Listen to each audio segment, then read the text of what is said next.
82세가 되어보니 알겠습니다. 인생에서 가장 무서운 것은 죽음이 아니라 후회였습니다. 82 세종 선생님이 제게 주신 편지의 첫 구절입니다. 석 달 전 상담실에서 정 선생님을 만났습니다. 이 선생님께서는 후회만 하다가 죽을 것 같아요 라는 말을 되풀이하셨습니다. 저는 조심스럽게 제안드렸습니다. 선생님, 그 후회를 교훈으로 바꿀 수 있다면 어떨까요? 인생의 후배들이 선생님처럼 후회하는 길을 걷지 않도록 선생님의 귀한 경험을 편지로 남겨보시는 겁니다. 그리고 오늘 저는 81세 노신사가 60, 70 대인 여러분께 꼭 전하고 싶다는 그 절실한 편지를 읽어드리려 합니다. 소중한 구독과 좋아요 부탁드리며 지금 시작합니다. 저는 서울에 사는 82세 노인입니다. 무릎은 시큰거리고 계단 오르는 게 두렵고 병원 가는 날이면 하루가 다 갑니다. 여러분 혹시 이런 생각해 보신 적 있으신가요? 아, 그때 그렇게 하지 말걸.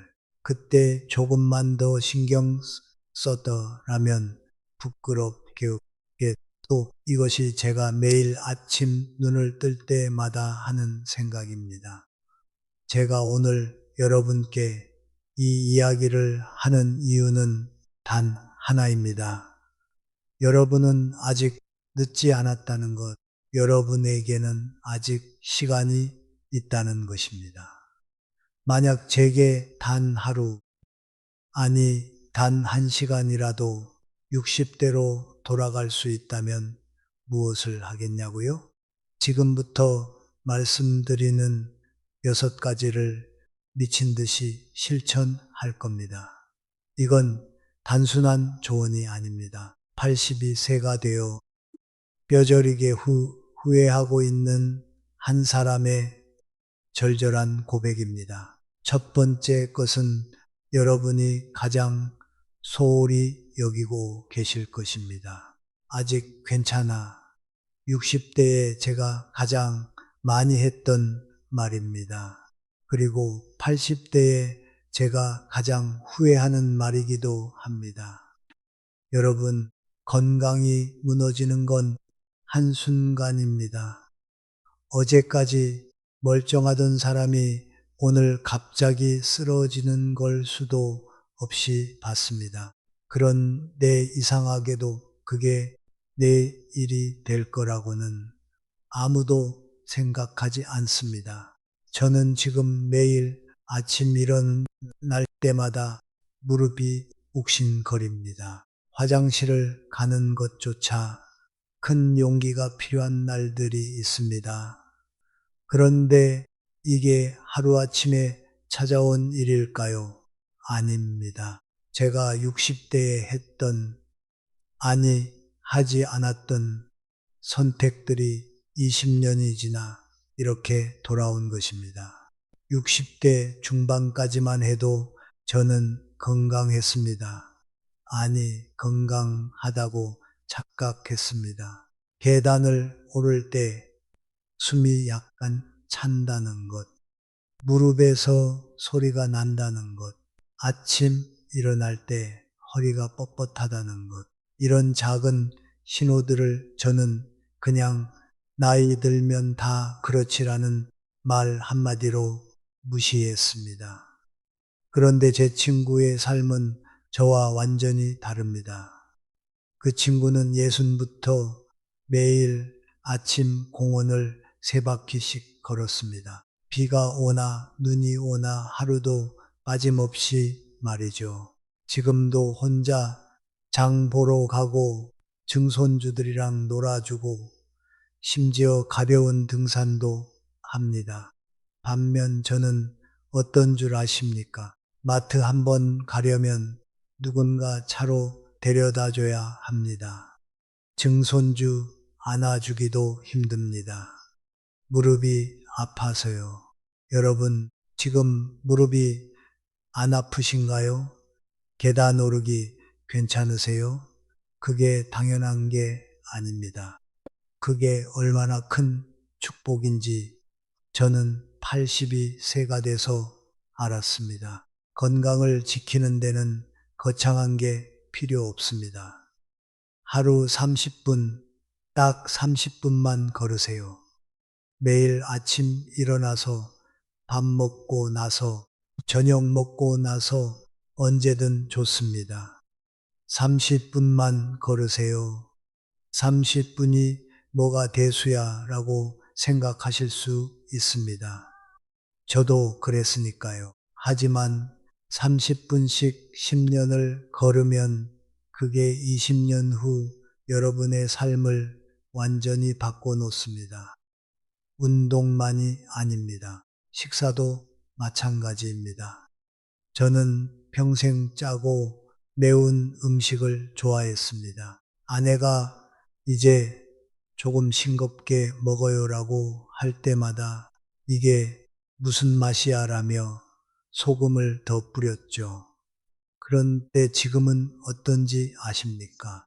의사가 저염식을 강요하지만 정작 제 혀는 이미 망가져서 음식의 본래 맛을 느끼지 못합니다. 어리석게도 맛있게 먹기 위해 짜게 먹었는데 결국 아무 맛도 느끼지 못하는 혀를 갖게 된 것입니다. 정기검진도 빼놓을 수 없습니다. 저도 60대 때 매년 검진은 받았습니다. 문제는 결과를 무시했다는 겁니다. 62세부터 경계성 혈당이 나왔지만 아직 당뇨는 아니잖아라며 무시했습니다. 64세, 67세에도 같은 결과였지만 나는 원래 이런가 보다 했습니다. 70세에 당뇨 확진을 받았을 때 의사는 10년 넘게 신호를 보냈는데 왜 안 들으셨어요? 라고 했습니다. 검진받는 것보다 중요한 건 결과를 진지하게 받아들이는 것입니다. 여러분, 건강은 돈으로 살 수 없습니다.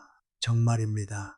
아무리 돈이 많아도 건강을 잃으면 그 돈으로 할 수 있는 게 거의 없습니다.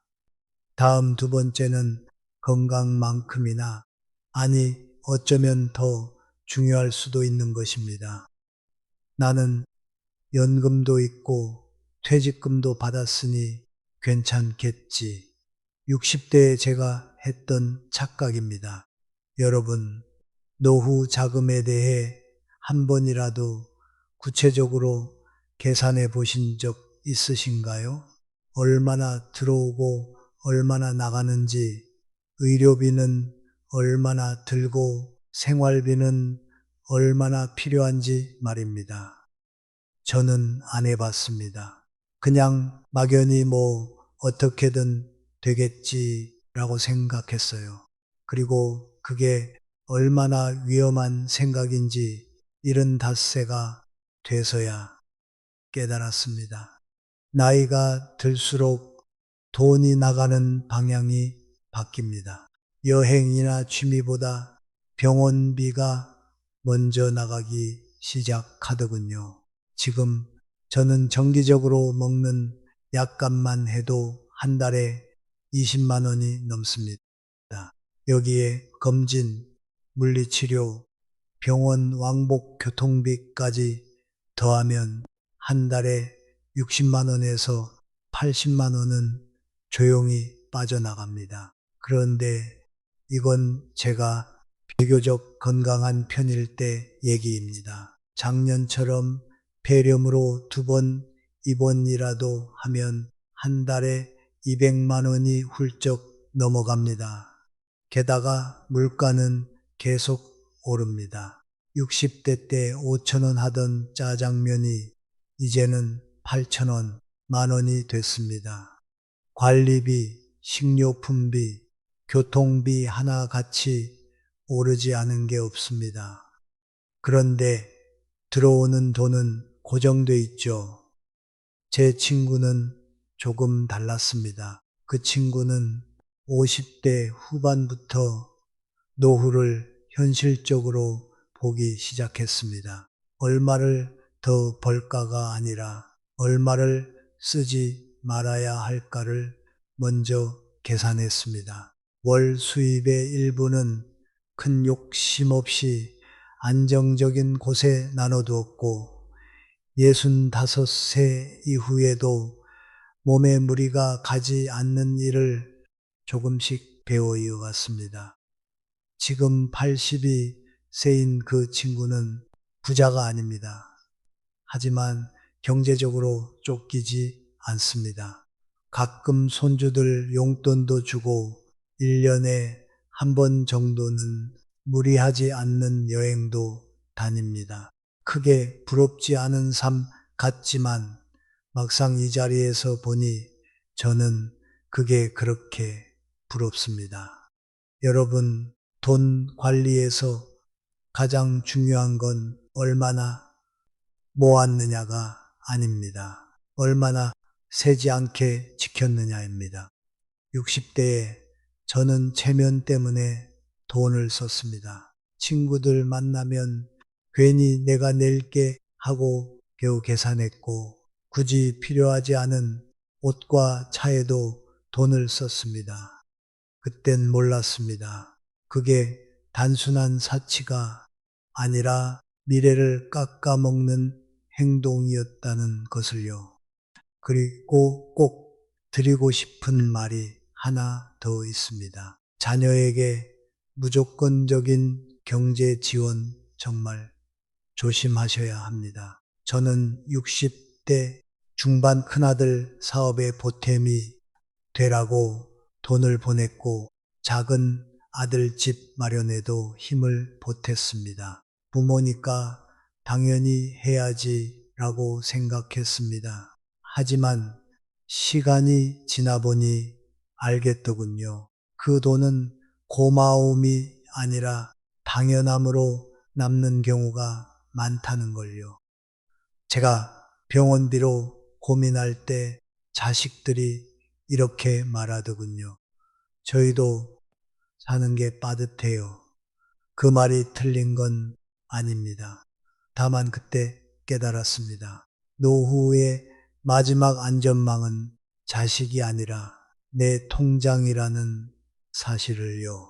돈은 생각보다 빨리 없어집니다. 그런데 돈 때문에 자존심이 구겨지는 건 정말 견디기 힘듭니다. 지금부터라도 계획을 세우세요. 구체적으로, 현실적으로 말입니다. 건강과 재정, 이 두 가지만 잘 관리해도 노년의 절반은 성공입니다. 그런데 나머지 절반은 무엇일까요? 바로 사람입니다. 함께할 사람이 없는 노년은 사막과 같습니다. 82세가 되어보니 확실히 알겠습니다. 가장 무서운 건 아픈 게 아니었습니다. 외로운 거였습니다. 여러분 혹시 오늘 누구랑 대화하셨나요? 전화 한 통, 문자 한 통이라도 주고받으셨다면 그게 얼마나 큰 축복인지 아셔야 합니다.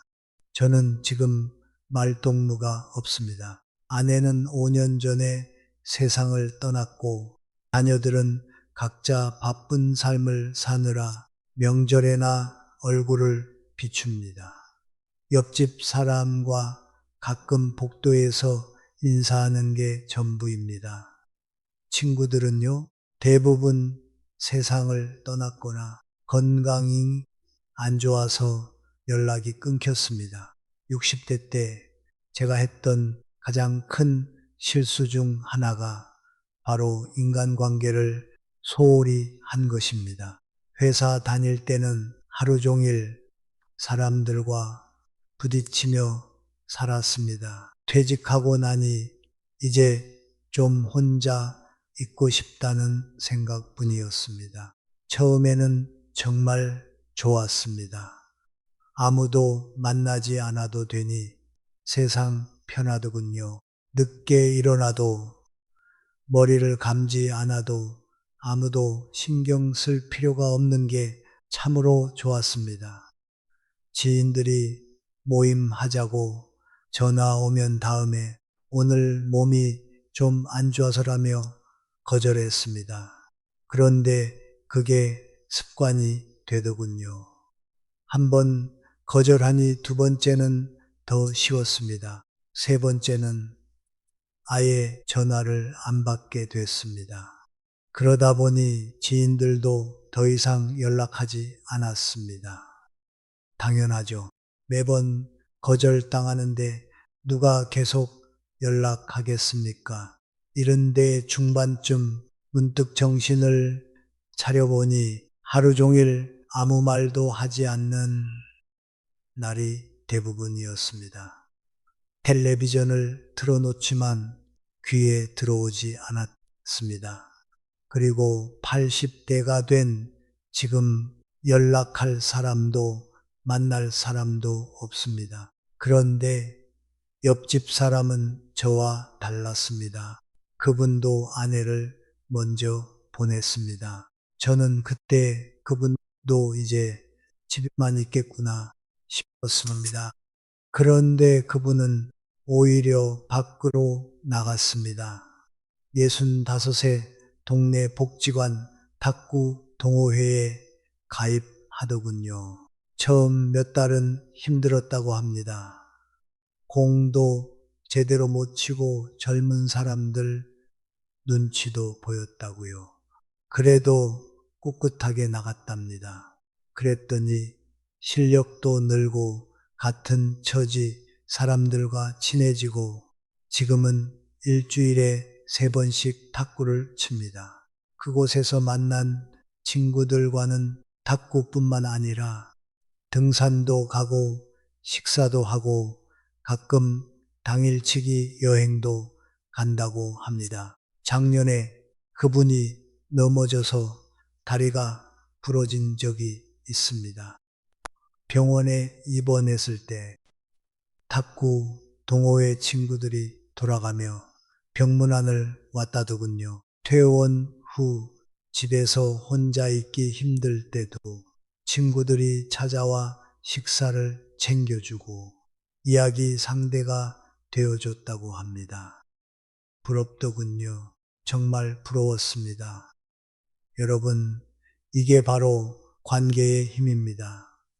돈으로 살 수 없는 것입니다.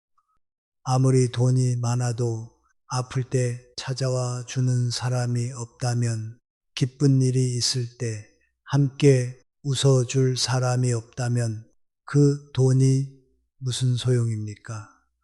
관계는 예금 통장 같은 겁니다. 젊을 때 꾸준히 쌓아놔야 나이 들어서 쓸 수 있어요. 60대에 관계에 투자하지 않으면 70대, 80대에는 혼자가 됩니다. 사람들은 나이 들면 친구 사귀기 어렵다고 말합니다. 틀린 말은 아닙니다.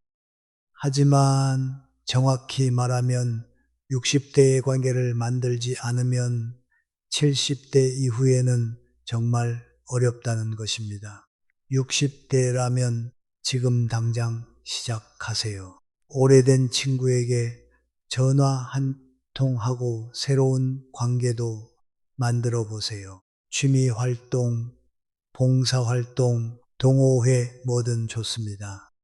같은 관심사를 가진 사람들과 함께하는 시간, 그게 노년의 가장 큰 즐거움입니다. 가족 관계도 마찬가지입니다. 저는 60대의 자녀들에게 늘 불만을 표현했습니다. 그게 뭐가 힘들어? 내가 너희 나이 때는 말이야. 너희들이 뭘 알아? 같은 말을 입에 달고 살았습니다. 지금 생각하면 그게 얼마나 어리석었는지 모릅니다. 자녀들의 선택을 존중하고 세대 차이를 인정했더라면 지금 관계가 훨씬 좋아져 있을지도 모르죠. 우리 아파트 한 분은 70대 후반인데도 손주들과 영화 보러 가고 카페도 갑니다. 비결을 물었더니 간단하더라고요. 그냥 듣기만 해요. 판단하지 않고 조언하지 않고 그저 들어주기만 하면 아이들이 먼저 찾아와요. 그게 답이었습니다. 여러분, 외로움은 병보다 무섭습니다. 정말입니다. 아무리 건강하고 돈이 많아도 외로우면 하루하루가 지옥입니다. 지금부터 관계에 투자하세요. 시간을 쓰고 마음을 쓰고 정성을 쏟으세요. 그 정성이 노년의 가장 큰 재산이 된다는 것을 잊지 마세요. 그런데 외로움을 채우는 게 사람이라면 인생의 허무함을 채우는 건 결국 나의 쓸모였습니다. 이 나이가 되니 한 가지 정확하게 깨달은 진실이 있습니다.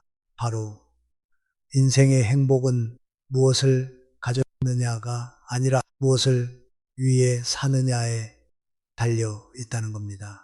여러분, 아침에 눈 뜨는 게 기쁘신가요? 저는 눈 뜨는 게 무섭습니다. 또 하루가 시작되는구나 하며 한숨부터 나옵니다. 여러분은 혹시 달력에 표시할 일정이 있으신가요? 제 달력은 텅 비어 있습니다. 오늘도 내일도 그 다음 날도 말입니다. 어쩌다 병원 가는 날에만 동그라미가 쳐져 있을 뿐입니다. 회사 다닐 때는 달랐습니다. 회의, 출장, 점심 약속, 마감일로 달력이 빼곡했습니다. 바쁘다고 투덜거렸지만 그게 얼마나 소중한지 몰랐습니다. 지금은 평일이나 주말이나 똑같습니다. 아무 약속도 아무 일정도 없습니다. 이제는 저를 기다리는 사람도 제가 해야 할 일도 제가 있어야 할 곳도 없습니다. TV 보고 밥 먹고 낮잠 자고 그게 전부입니다. 누군가는 참 편안한 노후 아니냐고 묻겠지만 이것이 얼마나 무서운 일인지 아십니까? 목표가 없으면 의욕도 없어집니다. 의욕이 없으면 몸도 안 움직이게 되고 몸을 안 움직이면 건강도 나빠지고 그렇게 악순환이 시작되는 겁니다. 반면 75세인 제 동생은 저와 완전히 딴판입니다. 동생은 2년째 매일 아침 동네 초등학교 횡단보도에 나갑니다. 교통안전 지킴이입니다. 저는 말렸습니다. 그 나이에 새벽부터 밖에 나가서 뭘 하냐고요. 그런데 동생은 활기가 넘칩니다.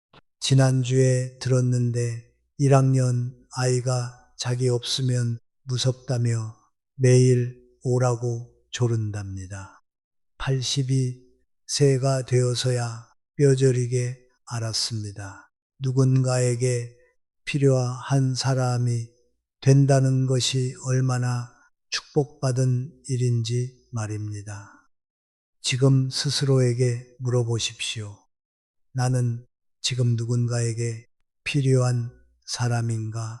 내가 사라진다면 누가 진심으로 나를 그리워할까? 저는 솔직히 모르겠습니다. 제가 내일 세상을 떠난다면 자녀들이야 슬퍼하겠지만 사회적으로 저는 이미 오래전에 사라진 사람과 다름없습니다. 제가 기여하는 것도 저를 필요로 하는 것도 없으니까요. 60대로 돌아간다면 저는 제 통장의 잔고를 확인하는 대신 나의 쓸모를 찾는데 미친 듯이 시간을 쏟을 겁니다. 봉사 활동이든 멘토링이든 취미, 동호회든 뭐든 좋습니다. 중요한 건 내가 누군가에게 무언가 도움이 되고 있다는 느낌입니다. 그게 삶의 의미이고 아침에 눈뜨게 만드는 힘입니다. 지금 60대라면 그 황금 같은 시간을 부디 여러분의 쓸모를 증명하는 데 쓰시길 바랍니다. 그런데 82세인 제가 지금 이 가장 후회하는 것은 따로 있습니다. 여러분 혹시 이런 말을 입버릇처럼 하고 계시지 않나요? 나중에, 다음에, 언젠가는 저 역시 그랬습니다. 60대에 저는 나중이라는 시간이 무한히 남아있을 줄 알았습니다. 항상 은퇴하면, 시간 나면 내 몸 좀 추스르면 하려고 했어요. 그런데 그 나중이 왔을 때 이미 늦었더군요. 무릎은 아파서 여행은 꿈도 못 꾸게 되었고, 친구들은 하나둘 세상을 떠났고, 무언가를 새로 시작할 기력조차 남아있지 않았습니다. 가장 후회되는 게 뭔지 아세요? 바로 아내와 함께 보낸 시간이 너무 적었다는 겁니다. 저는 참 무뚝뚝하고 재미없는 남편이었습니다. 아내 생일날에 작은 선물 한 번 사준 적 없었고, 결혼 기념일에는 그 흔한 외식 한 번 하지 않았습니다. 은퇴 후에도 TV 보고 혼자 시간 보내고 아내랑은 그냥 같은 집에 사는 동거인처럼 지냈어요. 아내가 곁에 있는 것이 공기처럼 당연해서 그 소중함을 망각했던 것이지요. 그러다 아내가 74세가 되던 해 예고 없는 불행이 찾아왔습니다. 급성 신부전증이었습니다. 숨이 좀 가쁘다고 말한 게 전부였습니다. 병원에 가볼 새도 제 손을 잡을 시간도 없이 아내는 순식간에 세상을 떠났습니다. 장례식장에서 영정사진 속 아내를 보는데 그때서야 비로소 제 가슴에 피눈물이 고였습니다. 고생했다는 그 한마디를 왜 못해줬을까? 생일에 왜 꽃 한 송이 못 사줬을까? 왜 그토록 가고 싶다던 여행을 미루고 또 미뤘을까? 제가 아무리 통곡하고 빌어도 아내는 이제 제 마음을 알 수도 없고 돌이킬 수도 없습니다. 하지만 여러분은 저와 다릅니다. 여러분에게는 아직 지금이라는 기적이 있습니다.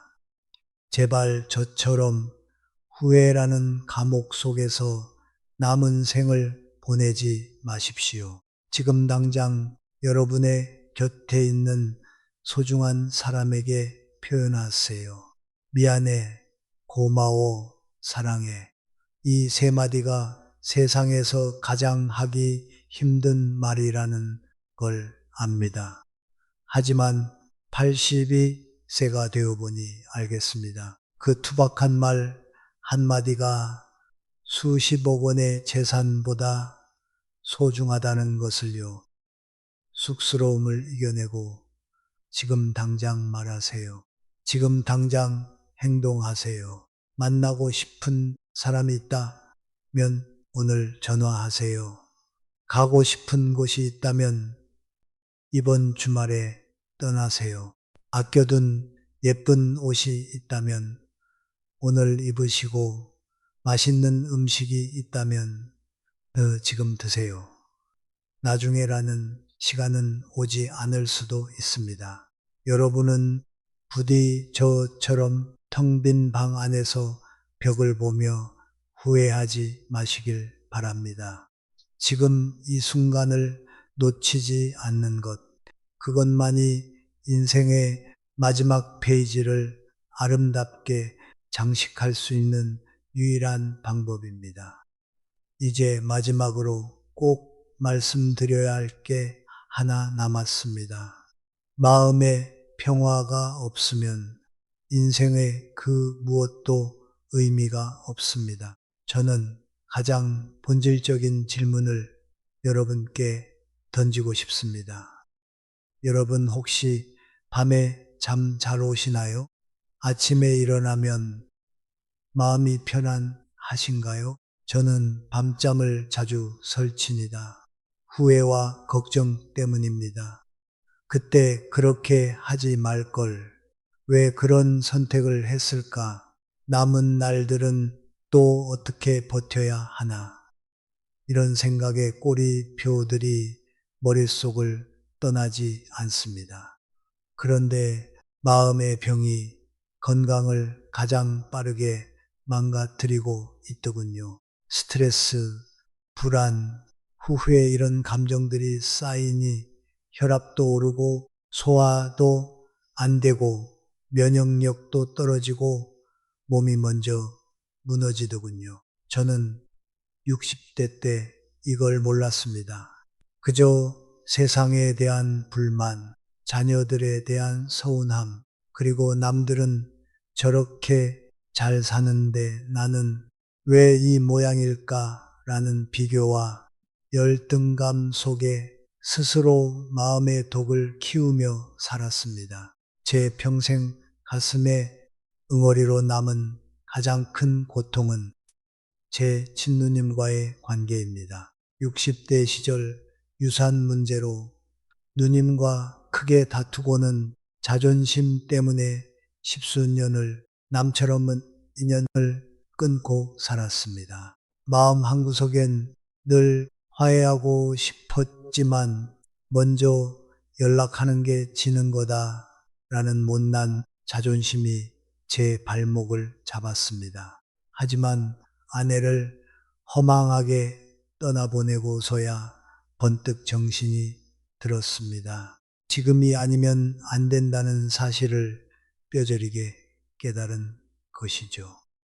수소문 끝에 누님을 찾아갔을 때 제 눈앞에 나타난 누님은 이미 치매 말기 증상으로 요양원에 누워 계셨습니다. 저를 바라보는 그 눈동자에는 아무런 기억도 원망도 남아 있지 않았습니다. 내가 미안해. 그 한마디가 뭐가 그리 힘들어서 이 한마디를 누님의 정신이 온전할 때 전하지 못한 것이 제 노년을 두고두고 괴롭힐 줄 알았더라면 저는 그까짓 유산 따위는 다 내어주고서라도 누님의 손을 잡았을 겁니다. 여러분, 용서는 상대방을 위해서가 아니라 고통받는 나 자신을 해방시켜주기 위해 하는 것임을 이 나이가 되어서야 깨달았습니다. 저는 요즘 심리치료사 선생님의 도움을 받아 지옥 같은 제 마음을 평화로 바꾸는 두 가지 훈련을 하고 있습니다. 첫 번째는 모든 것은 변한다는 비움의 철학을 공부하고 있습니다. 저는 요즘 불교 철학을 접하며 세상을 보는 눈이 달라졌습니다. 모든 것은 변하고 영원한 것은 없다는 진리를 받아들이니 죽음에 대한 막연한 공포가 줄어들었습니다. 영원히 가질 수 있는 건 아무것도 없다는 걸 이해하자 오히려 지금 이 순간 제가 누리는 공기 한 모금, 햇살 한 줌이 눈물겹게 소중해졌습니다. 두 번째는 매일 저녁 감사의 글을 쓰는 겁니다. 아무리 작은 일이라도 하루 3가지씩 감사의 기록을 남기는 거죠. 이것이 제 마음의 짐을 털어내는 가장 강력한 약이 되었습니다. 오늘 아침 무릎 통증이 덜해 공원을 산책할 수 있어 감사합니다. 우연히 라디오에서 제가 가장 좋아하던 옛 노래가 흘러나왔습니다. 뜻밖의 선물 같은 선율에 감사합니다. 돋보기 안경을 쓰고 글자 하나하나를 또박또박 읽어 내려갈 수 있는 시력이 남아있어 감사합니다. 82세가 되어 보니 인생 최후의 성자는 돈이 많은 사람도 성공한 사람도 아니었습니다. 마지막 순간까지 평온한 미소를 지을 수 있는 마음의 평화를 가진 사람이었습니다. 감사하는 마음, 있는 그대로를 받아들이는 마음, 그리고 나를 가다먹는 원망을 놓아버리는 마음. 이것이 여러분의 노년을 가장 아름답게 빛내줄 재산입니다. 지금부터 여러분의 마음밭에 평화의 씨앗을 심으십시오. 마음의 평화를 얻는 순간 여러분의 노년은 비로소 완성될 것입니다. 긴 글 읽어주셔서 감사합니다. 여러분, 정 선생님의 편지는 여기까지입니다. 저는 이 편지를 읽으면서 저 자신부터 깊이 돌아보며 제 자신과 약속을 했습니다. 앞으로 살 날이 얼마인지 모르겠지만 후회하며 살지는 말아야겠다고 말이죠. 많은 분들이 제게 묻습니다. 어떻게 해야 행복한 노후를 보낼 수 있나요? 사실 정 선생님의 편지에 그 해답이 있습니다. 행복은 대단한 미래에 있는 것이 아니라 지금 내 옆에 있는 사람의 손을 잡는 것, 그리고 오늘 내 마음 속의 미움을 비워내는 것에 있었습니다. 아내를 보내고 치매로 기억을 잃은 뒤에야 요양원을 찾았던 정 선생님의 허망한 뒷모습을 상상해 봅니다. 여러분, 우리는 아직 늦지 않았습니다. 아직 건강이 있고 사랑하는 사람들이 곁에 있습니다. 우리에게는 정 선생님이 그토록 되찾고 싶어 했던 오늘이 있습니다. 82세 노신사가 피눈물로써 내려간 이 조언들은 여러분을 가르치기 위함이 아닙니다.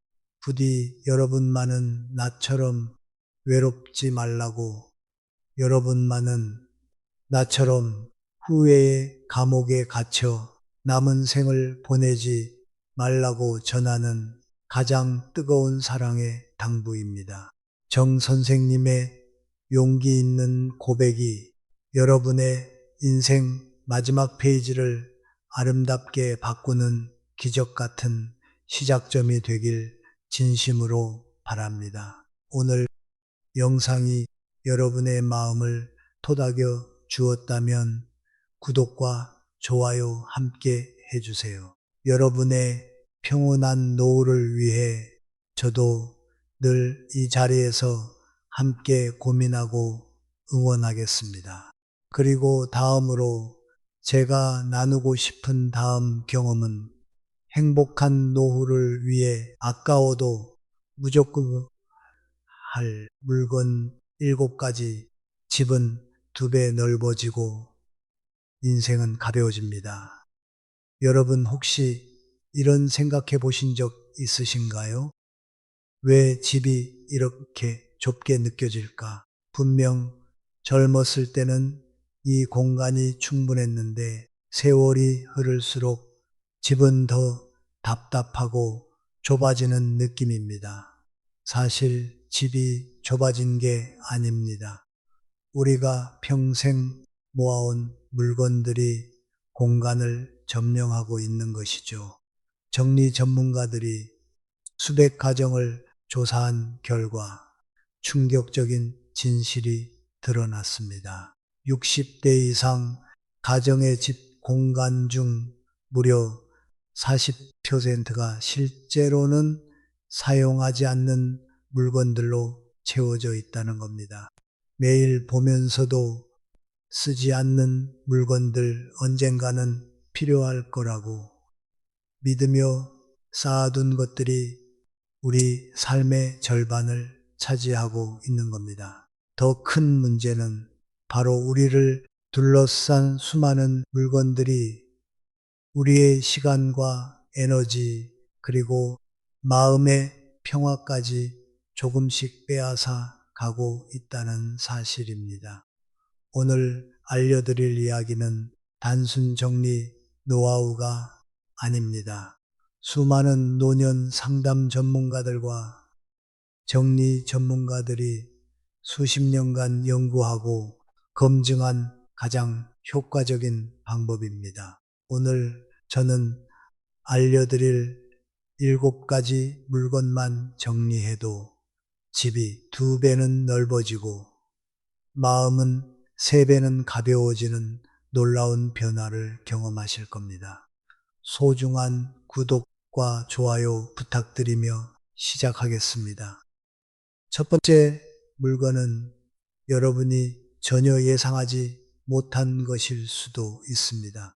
많은 분들이 이건 아직 쓸만한데 라고 생각하시는 바로 그것입니다. 첫 번째는 입지도 않는 오래된 옷과 신발입니다. 여러분 혹시 옷장을 열 때마다 이런 생각하지 않으신가요? 입을 옷이 없네. 하지만 그 옷장이 텅 비어 있나요? 아니죠. 오히려 가득 차 있었을 겁니다. 하지만 실제로 지난 1년간 입은 옷은 몇 벌이나 되시나요? 조사에 따르면 60대 이상 어르신들의 옷장 중 60% 이상은 단순히 공간만 차지하고 있습니다. 이것은 단순히 공간만 차지하는 문제가 아닙니다. 심리학자들이 밝혀낸 흥미로운 사실에 따르면 입지 않는 옷이 많을수록 아침 기분이 나빠진다는 겁니다. 즉, 10벌 중 4벌만 입고 6벌은 그냥 자리만 차지하고 있는 거죠. 그런데 입지 않는 옷이 왜냐면 매일 옷장을 열 때마다 이것도 못 입고 저것도 안 어울리고 하는 부정적 감정이 쌓이는 거죠. 사실 65세 이후에는 라이프 스타일이 완전히 바뀝니다. 출근할 일도 줄어들고 격식을 갖출 일도 줄어들고 편안함이 최우선이 됩니다.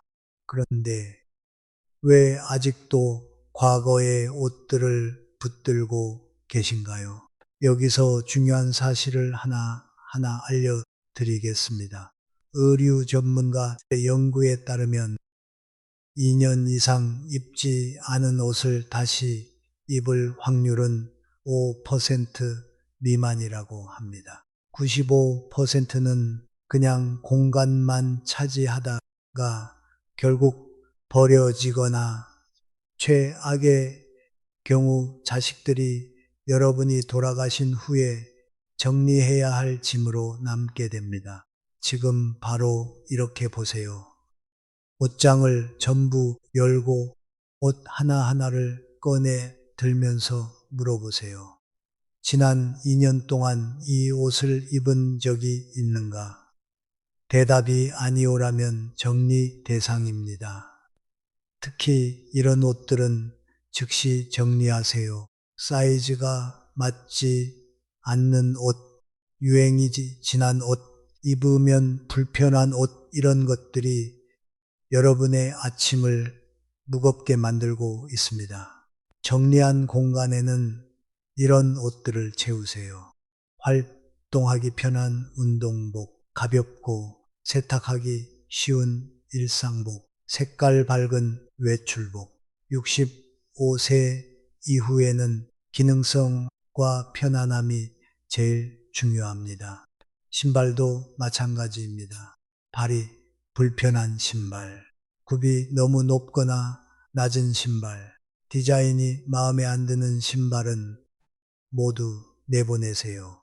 불편한 신발 때문에 허리와 무릎만 상할 뿐입니다. 옷과 신발을 정리한 분들이 가장 많이 하시는 말씀이 무엇인지 아세요? 아침이 이렇게 가벼울 수 있구나입니다. 옷장에 진짜 좋아하는 옷만 걸려 있으니 매일 기분 좋게 하루를 시작할 수 있다는 거죠. 이제는 더 이상 과거의 옷에 매달리지 마시고 오늘 입고 싶은 옷을 입는 삶. 그게 진짜 멋진 노년의 자유입니다. 두 번째로 버려야 할 물건은 여러분의 건강과 직결되어 있습니다. 잘못 보관하면 생명까지 위험할 수 있는 그것. 과연 무엇일까요? 두 번째는 유통기한 지난 약입니다. 그게 그렇게 큰 문제겠어 라고 생각하시는 분들이 많습니다. 하지만 약사들이 경고하는 충격적인 사실이 있습니다. 유통기한이 지난 약은 단순히 효과가 떨어지는 게 아니라 오히려 독성을 띨 수 있다는 겁니다. 특히 항생제나 심장약 같은 처방약들은 시간이 지나면 성분 구조가 변하면서 예상치 못한 부작용을 일으킬 수 있습니다. 게다가 습기가 많은 곳에 보관된 약이라면 그 위험은 훨씬 커집니다. 식품의약품안전처의 조사에 따르면 65세 이상 어르신 가정의 약 70%에서 유통기한이 지난 약품이 발견되었고 그중 30%는 3년 이상 지난 것이었다고 합니다. 더 충격적인 건 이 중 상당수가 실제로 복용되고 있었다는 사실입니다. 그렇다면 왜 이렇게 많은 약을 버리지 못하고 쌓아두는 걸까요? 그 이유는 혹시 모를 상황에 대한 불안과 아까움 그리고 귀찮음 세 가지 이유입니다. 아마 여러분도 한 번쯤 이런 이유로 약을 그냥 두신 적 있지 않으신가요? 하지만 그 습관이 여러분의 건강을 위험에 노출시키는 겁니다. 자, 그럼 지금부터 약 정리를 시작해 볼까요? 먼저 집안의 모든 약을 한 곳에 모으세요. 화장실, 부엌, 침실, 거실에 흩어져 있는 모든 약을 꺼내보면 그 양에 놀라실 겁니다. 다음은 유통기한을 하나씩 확인하는 단계입니다. 유통기한이 지난 약은 절대로 조금만 지났으니까 괜찮겠지 하고 넘어가면 안 됩니다. 특히 개봉한 지 6개월이 넘은 안약이나 연고는 무조건 버려야 합니다. 현재 복용 중이지 않은 처방약도 정리 대상입니다. 예전에 병원에서 받아서 먹다 남은 약들은 다시 먹으면 안 됩니다. 그때와 지금의 몸 상태가 다르기 때문입니다. 실제로 필요한 건 생각보다 많지 않습니다. 의사가 처방한 만성질환 약, 기본 영양제 두세 가지, 그리고 간단한 상비약 정도면 충분합니다. 보관은 서늘하고 건조한 곳, 직사광선이 들지 않는 서랍이나 상자 안이 좋습니다. 약 정리를 하면 좋은 점이 또 있습니다. 저는 지금 어떤 약을 복용 중인지 명확히 알게 되고 약을 깜빡하고 안 먹는 실수가 줄어듭니다. 또한 응급 상황이 왔을 때 의사에게 정확한 약 정보를 말할 수 있어 안전합니다. 무엇보다 약물 간 상호작용을 피할 수 있다는 점이 정말 중요합니다. 약 관리의 핵심은 단순할수록 안전하고 관리하기 쉽다입니다. 다음은 여러분이 재활용해야지 하며 모아둔 그것들. 사실은 재활용도 안 되고 공간만 차지하는 짐덩어리라는 사실 알고 계셨나요? 세 번째는 재활용하려고 모아둔 비닐봉지와 종이 가방입니다. 지금 여러분의 집을 한번 떠올려 보세요. 여러분 집 어딘가에 비닐봉지가 들어있는 또 다른 비닐봉지가 있을 겁니다. 비닐봉지, 쇼핑백을 언젠가 쓸 거야 하며 계속 모아두고 계시지요. 하지만 정리 전문가들이 밝혀낸 흥미로운 사실이 있습니다. 평균적인 가정에 쌓여 있는 비닐봉지와 종이 가방의 수가 무려 80개에서 150개에 달한다고 합니다. 그런데 실제로 1년 동안 재사용되는 건 그중 10개도 안 된다는 겁니다. 나머지 90%는 그냥 공간만 차지하고 있는 겁니다. 그럼 왜 이렇게 버리지 못할까요? 심리학에서는 이를 희소성 착각이라고 부릅니다. 혹시 나중에 필요한데 없으면 어떡하지라는 불안감이 우리를 끝없는 수집으로 몰아가고 있는 겁니다. 하지만 냉정하게 생각해 볼까요? 비닐봉지는 언제든 마트에서 구할 수 있습니다. 종이 가방도 필요할 때 얻을 수 있습니다. 그런데 우리는 마치 내일 당장 이 세상에서 비닐봉지가 사라질 것처럼 모으고 있습니다. 더 중요한 건 이 습관이 우리 삶의 질을 떨어뜨린다는 점입니다. 부엌 서랍을 열 때마다 쏟아져 나오는 비닐봉지들, 현관 한쪽을 차지하고 있는 쇼핑백들을 보면서 우리는 매일 작은 스트레스를 받고 있습니다. 실제로 비닐봉지를 정리한 분이 이런 말씀을 하셨습니다. 비닐봉지 몇 개 버린 것 뿐인데 왜 이렇게 속이 시원한지 모르겠어요. 그렇다면 어떻게 정리해야 할까요? 지금 당장 집안에 있는 모든 비닐봉지와 종이 가방을 한 곳에 모아보세요. 그 양을 보고 깜짝 놀라실 겁니다. 다음으로 크기별로 분류하세요. 대형, 중형, 소형으로 나눈 후 각 크기별로 딱 35개씩만 남기고 나머지는 모두 재활용함에 버리면 됩니다. 종이 가방도 마찬가지입니다. 튼튼하고 깨끗한 것 5개만 남기고 나머지는 모두 재활용 수거함에 넣으세요. 손잡이가 끊어진 것, 구겨진 것, 얼룩진 것은 어차피 다시 쓰지 않습니다. 그리고 근본적인 해결책은 이것입니다. 장바구니 사용 습관을 가져보세요. 접이식 장바구니 하나만 가방에 넣고 다니면 더 이상 비닐봉지가 집에 쌓이지 않습니다. 환경도 보호하고 집도 깔끔해지는 일석이조의 효과입니다. 남겨둔 비닐봉지는 이렇게 보관하세요.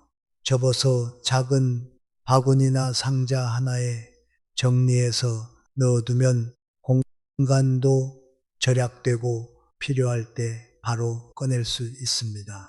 비닐봉지와 종이 가방을 정리하고 나면 눈에 보이는 변화뿐만 아니라 마음의 변화도 느끼실 겁니다. 모아야 한다는 강박에서 벗어나 필요한 만큼만 가지는 여유로운 마음가짐으로 바뀌게 됩니다.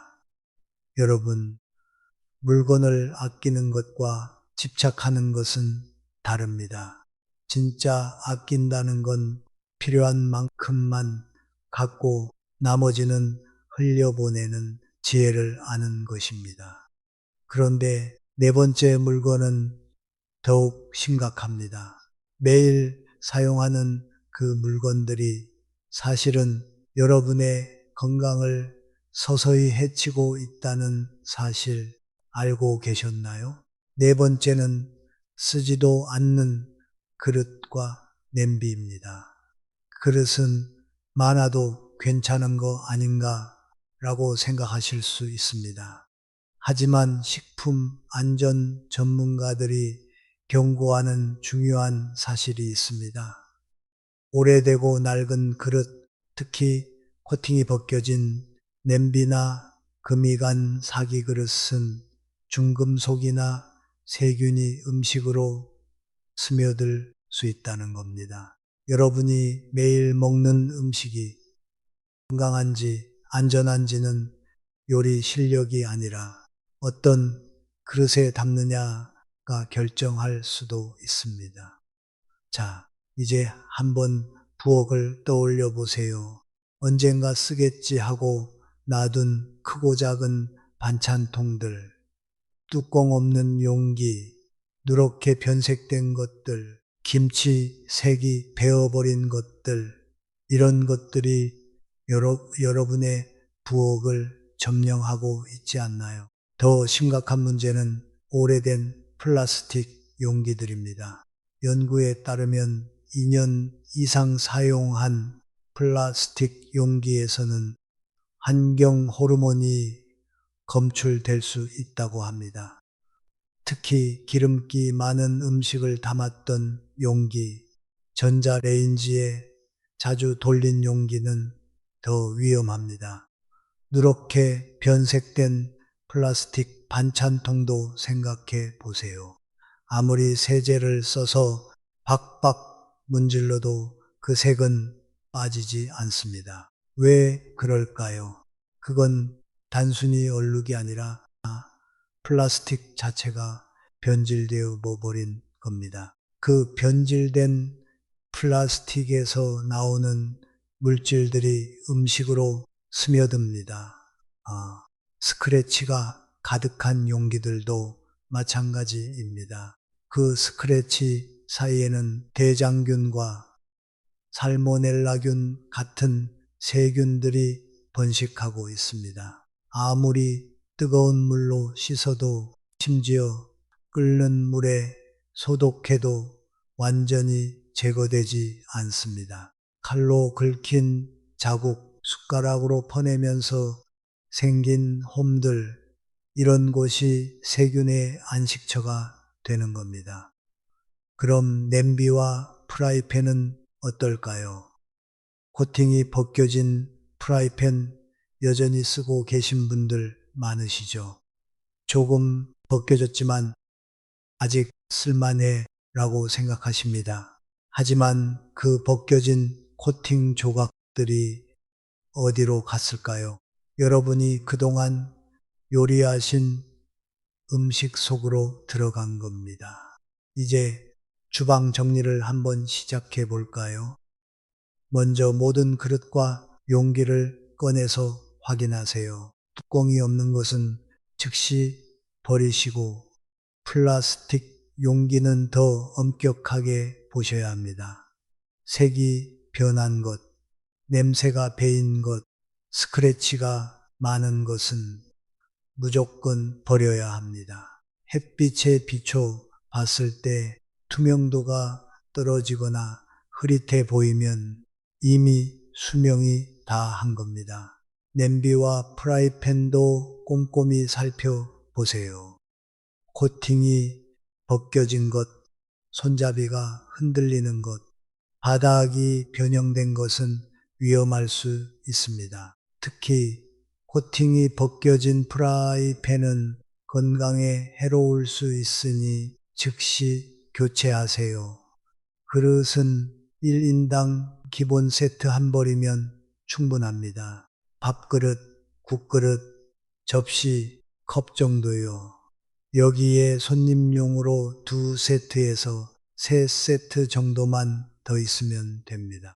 가능하다면 같은 브랜드, 같은 시리즈로 통일해 보세요. 쌓아두기도 편하고 뚜껑 찾기도 쉬워집니다. 재질은 유리 용기나 스테인리스 용기를 추천합니다. 초기 비용은 좀 들지만 반영구적으로 사용할 수 있고 건강에도 훨씬 안전합니다. 보관할 때는 자주 쓰는 건 눈높이에, 가끔 쓰는 것은 아래쪽에 두세요. 몸체 안에 뚜껑을 넣어두면 공간도 저작됐고 짝을 잃어버릴 걱정도 없습니다. 이렇게 주방을 정리하고 나면 놀라운 변화가 옵니다. 요리하기가 훨씬 편해지고 필요한 도구를 바로 찾을 수 있어서 시간도 절약됩니다. 설거지도 간단해지고 무엇보다 부엌이 훨씬 넓고 시원하게 느껴지실 겁니다. 그런데 5번째 물건은 더욱 위험합니다. 지금 이 순간에도 여러분 집 어딘가에서 화재의 위험을 키우고 있는 그것 과연 무엇일까요? 5번째는 고장 난 전자 제품입니다. 여러분, 집안에 작동하지 않는 전자 제품이 몇 개나 있는지 알고 계신가요? 한번 떠올려 보세요.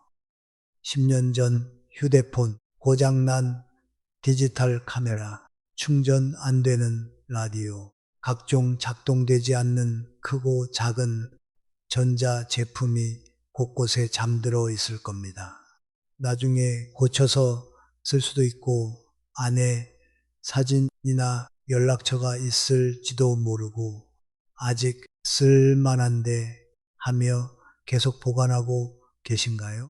그런데 전자제품 수리 전문가들의 이야기는 다릅니다. 3년 이상 방치된 전자기기는 대부분 수리비가 새 제품 가격보다 비싸다고 합니다.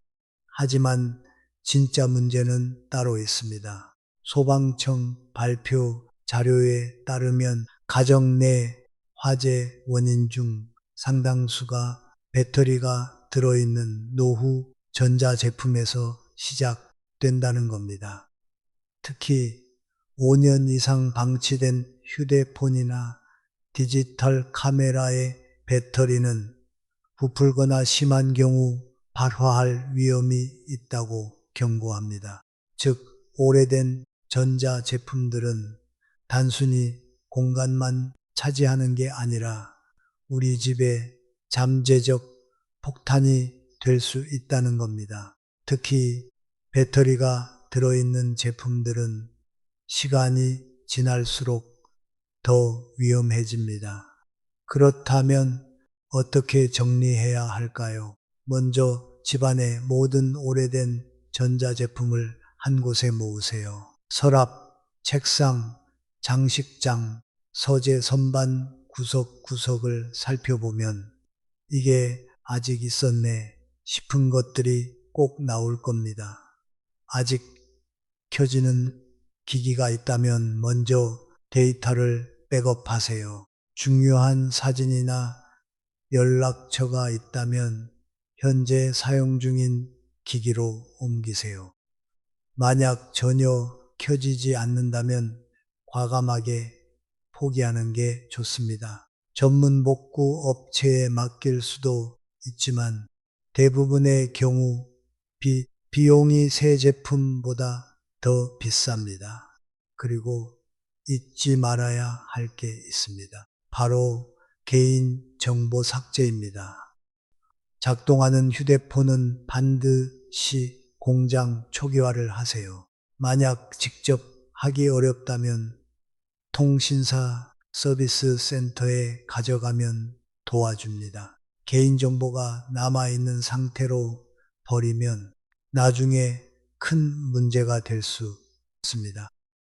전자 제품은 절대 일반 쓰레기로 버리면 안 됩니다.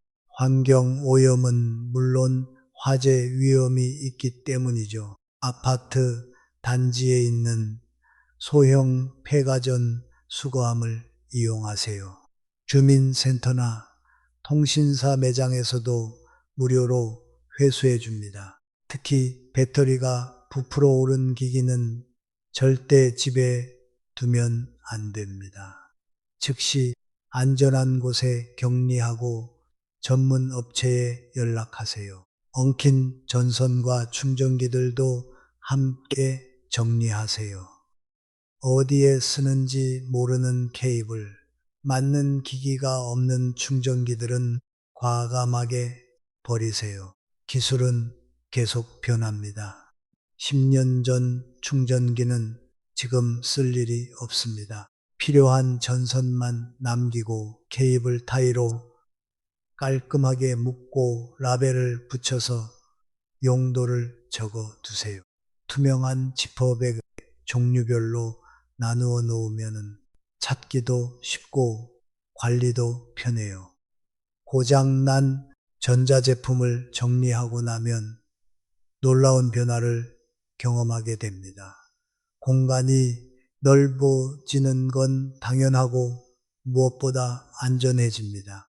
서랍 속 복잡한 전선들이 정리되면 머리도 맑아집니다. 필요한 물건이 바로 보이고 불필요한 걱정이 줄어드는 진짜 여유가 찾아옵니다. 하지만 여섯 번째 물건은 가장 버리기 어려운 것입니다. 하지만 정리하면 과거가 아닌 현재를 살아가는 힘을 가질 수 있습니다. 여섯 번째는 감정만 남은 추억 물건들입니다. 이건 정말 못 버리겠는데요. 아마 이렇게 말씀하실 분들 많으실 겁니다. 하지만 노년 심리학자들이 발견한 놀라운 역설이 있습니다.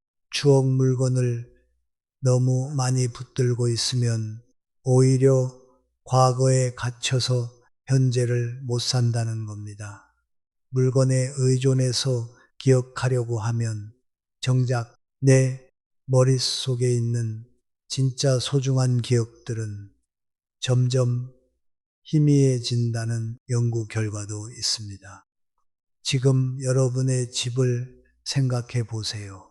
자식들이 그린 그림, 학교 다닐 때 받았던 상장, 군대 시절 받은 편지, 결혼식 하객들이 적어준 방명록 이런 것들이 상자에 담겨 장롱 위 창고 다락방을 차지하고 있지 않습니까? 배우자가 쓰던 물건들도 있을 겁니다. 돌아가신 지 10년이 넘었는데도 시계, 안경, 옷가지를 그대로 보관하고 계시는 분들도 많습니다. 이걸 버리면 그 사람까지 있는 것 같아서 하는 마음 때문이지요. 여기서 심리학적으로 중요한 구분을 해드려야겠습니다. 추억 물건에는 두 종류가 있습니다. 하나는 기쁨을 주는 추억이고 다른 하나는 슬픔을 주는 집착입니다. 기쁨을 주는 추억은 그 물건을 볼 때마다 마음이 따뜻해지고 웃음이 나고 감사함이 느껴지는 것들입니다. 이런 것들은 소중히 간직하셔도 좋습니다.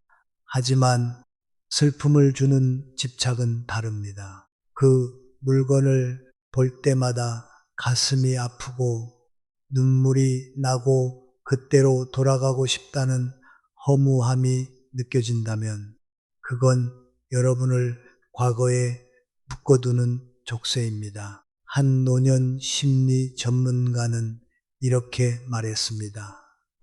추억은 물건이 아니라 마음속에 있습니다. 물건을 버린다고 추억이 사라지는 게 아닙니다. 오히려 물건에서 자유로워질 때 진짜 소중한 추억이 더 선명해집니다. 그렇다면 이제 어떻게 정리해야 할까요? 먼저 모든 추억 물건을 한 곳에 모으세요. 여기저기 흩어져 있으면 판단하기 어렵습니다. 그 다음엔 하나씩 손에 들고 물어보세요. 이 물건이 나에게 기쁨을 주는가, 슬픔을 주는가, 솔직하게 마음의 소리를 들어보세요. 그리고 정말 소중한 것들만 남기세요. 가장 빛나는 순간 몇 개만 남기는 게 오히려 더 특별합니다. 버리긴 아쉽지만 보관하긴 부담스러운 물건들도 있죠. 그럴 땐 사진으로 남겨보세요. 휴대폰으로 찍어서 디지털 앨범으로 만들어 두면 공간은 차지하지 않으면서도 언제든 꺼내 볼 수 있습니다. 그리고 배우자의 유품에 대해서는 조금 더 말씀드리고 싶습니다. 고인의 물건을 간직하는 건 당연하고 아름다운 일입니다. 하지만 그 물건들이 여러분을 슬픔 속에 가두고 있다면 이제는 보내드려야 할 때입니다. 고인이 정말 원하시는 게 뭘까요? 여러분이 슬픔 속에서 물건만 붙들고 사는 게 아니라 남은 인생을 건강하고 행복하게 사는 것 아닐까요? 몇 가지만 남기고 나머지는 기부하거나 자식들에게 나누어 주세요. 그게 고인을 더 잘 기리는 방법입니다. 추억 물건을 정리하고 나면 이상한 일이 일어납니다.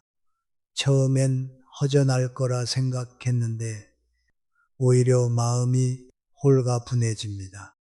물건에 매달리지 않아도 추억은 여전히 내 안에 있다는 걸 깨닫게 됩니다.